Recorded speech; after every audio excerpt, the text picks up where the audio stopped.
is one day to go until the release of the new Bridget Jones film, which focuses on 51-year-old Bridget's relationship with a 29-year-old man.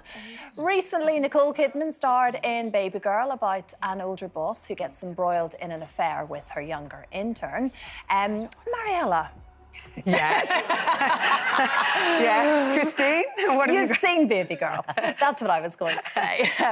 What do you think? Is it still a thing? The Toyboy taboo? Do we look at women slightly differently? I mean, we go back to the Hugh Hefners and the Playboy Mansion, and it was all revered, wasn't it? I mean, I think it's still, you know, to some extent a taboo, and I think that's why something like Baby Girl is getting all the kind of column inches it is, because, you know, we've seen it a million times before with a powerful man and a less powerful younger woman, you know, Pretty Woman, Working Girl, all of those movies. And Baby Girl is just, like, subverting that dynamic, and I guess it still is shocking because of the fact that we kind of don't expect women to be in that situation. I sort of feel like, well, I mean, I married a man who's 7 years younger than me, and I wish I'd gone a bit younger, to be honest.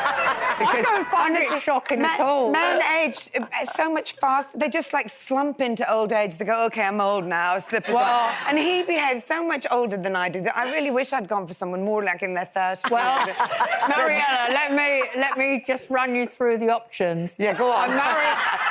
I married someone 19 and a half years older than me, and I married somebody 20 years younger than me. Ah, so you can judge. And I've lived, all my husbands and long-term partners have been younger than me, apart from the one husband. And at the age of 50, I married somebody who was in his early 20s.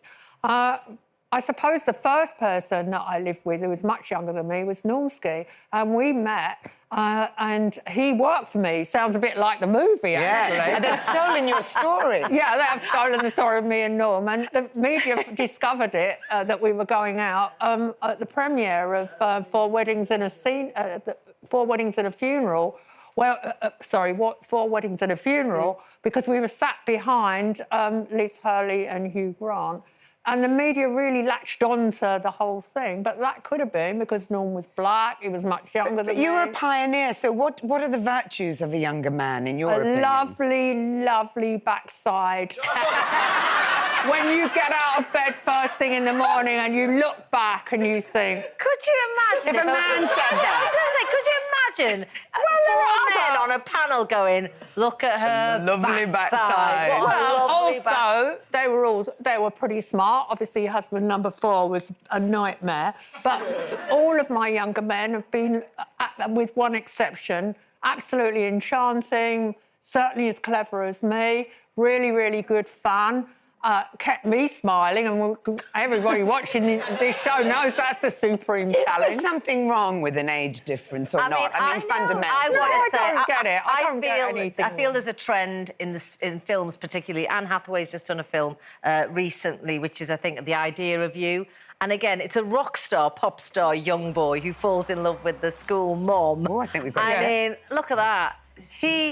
If you look like Anne Hathaway, I believe that story. She looks the same age as him. That's what's so confusing. So this is what I mean. You don't see this huge gap as much as we used to, because women are looking after themselves better, and so therefore and men aren't, quite frankly. So therefore the balance has gone out. Men haven't been looking 10 years younger than they are at 60, whereas women are. You know what I said last week? Slugs in slippers. That's where they're heading. The name of your new autobiography, isn't it? But it's that you talk about just... You like having young friends as well. Yeah. I mean, I'm very careful not to be just friends with people in my own age group, because all we talk about is hearing aids and hip replacements. Exactly. I think mixing it up with ages is really important, just in general in your life, isn't it? What makes you happy? Yeah. That's what I think. Yeah. Right, it's the reality show your kids need to tell you about, if you haven't heard about it already. It's the most popular YouTuber in the world. His name is MrBeast. He has created his own reality TV show offering contestants a $5 million cash prize. But they have to trade their morals for money. He went for it. You've been hooked on this. Only because at Christmas, the kids, I am down with the kids, but the kids were telling me about this show, and I'd never even really heard about MrBeast, not enough to know he has that kind of influence where he can create a show and offer $5 million of his own money. I mean, he is a really wealthy puppet master, and it is puppet mastery. The whole show is pitting you against what you've been brought up to believe you shouldn't do and trying to cross that line for money. We would all, honestly, if this was... You know, if this was made on a lower scale for ITV, we'd all be hooked. But it is a really savage concept. So you found it upsetting? Well, I just found it conflicting because you want to watch it. It's like a car crash. But they're making relationships, aren't they, with each other? And then suddenly you're being offered money and you take it against... Yes. I wouldn't have any trouble doing this. You know why? Because if you take part in a reality TV show, basically, it's a gladiatorial sport. It's what the Romans did when they had people in the arena, slaves in the arena. This is the updated version. We all watch them. They're the most popular formats on television. And this one just sounds more, I haven't watched it, sounds more brutal than the rest. But looking at the shows that I've taken part in, if you were to ask me, would you do anything to win? I'm afraid the answer would be yes.